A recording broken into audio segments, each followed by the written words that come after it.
இப்ப வந்து என்கிட்ட வந்து ஒரு 100 ரூபாய் இருக்கு. ம். இந்த 100 ரூபாயை வச்சு ம். சிம்பிளா நான் ஒரு ஸ்டாக்ல போடணும் ம். அப்படின்னா வந்து எந்தெந்த ஸ்டாக்லாம் இருக்கு ம். ட்ரேட் பண்ணி கத்துக்கணும்ல. நான் ஃபர்ஸ்ட் ம். 1 லட்ச ரூபாய்க்கு நான் ட்ரேட் பண்ணோம்னா ஃபர்ஸ்ட் 100 ரூபாய் போட்டு நான் கத்துக்கணும். கத்துக்கணும். ஆமா. இப்போ 1 ரூபாய்க்கும் ஸ்டாக் இருக்கு, 50 பைசாக்கும் ஸ்டாக் இருக்கு, இருக்கு. 10 ரூபாய்க்கும் ஸ்டாக் இருக்கு. அப்படியே ஹை லெவல்ல வா. 1 லட்ச ரூபாய் வரைக்குமே 1 லட்ச ரூபாய் வரைக்கும் ஸ்டாக் இருக்கு. இருக்குது. இப்ப ரிலையன்ஸ் ஸ்டாக்லாம் பாத்தீங்கன்னா ஹை ஸ்டாக்கா இருக்கும். ஆமா. சரிங்களா? இப்ப எங்களால நாங்க காலேஜ் படிக்கிற எங்களால வந்து ரிலையன்ஸ் ஸ்டாக் வந்து பை பண்ண முடியாது. சரிங்களா? இந்த சின்ன சின்ன ஸ்டாக்ஸ் பத்தி நீங்க சொல்லுவீங்களா? அது ஏற்கனவே சொல்லிட்டு தான் இருக்கு. இப்போ பட்ஜெட் செக்மெண்ட்ல வந்தோம் அப்படின்னா 10 ரூபாய் கீழே வச்சுக்கோ. ஒரு இதுவா 10 ரூபாய் கீழே வந்த அப்படின்னா அதோட மார்க்கெட் கேப்ன்றது ஒரு 500 கோடி இல்ல 1000 கோடி தான் இருக்கும்.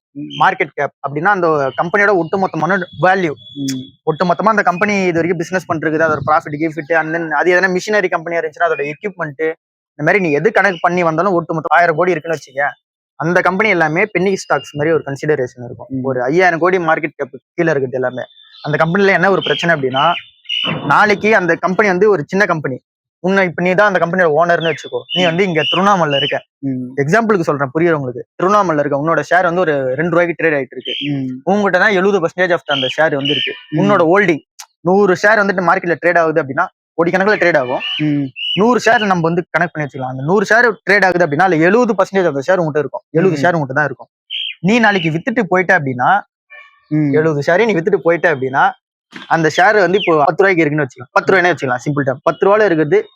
ஒரே நாள்ல வந்து 50% விழும் அப்படின்னா 5 ரூபாய்க்கு வந்துடும். அப்ப நான் வந்து அந்த ஸ்டாக்ல வந்து ஒரு 10 லட்ச ரூபாய் போட்டிருந்தேன் அப்படின்னா 5 லட்ச ரூபாய் ஆயிடும். இதுவே நான் பெரிய கம்பெனிக்கு போனேன் அப்படின்னா ஐடிசியோ ரிலையன்ஸோ அந்த ஸ்டாக்ல வந்து அப்படி பண்ண முடியாது. ஏன்னா அது வந்து ஃபுல்லா வாங்குற அளவுக்கு எங்க அவன்கிட்ட காசு கிடையாது. பெரிய கம்பெனி. ஸோ அதனாலதான் பெரிய ஸ்டாக்ஸ்ல தான் ஃபர்ஸ்ட் ஆரம்பிக்கணும். இது ஃபர்ஸ்ட் கேள்விக்கு.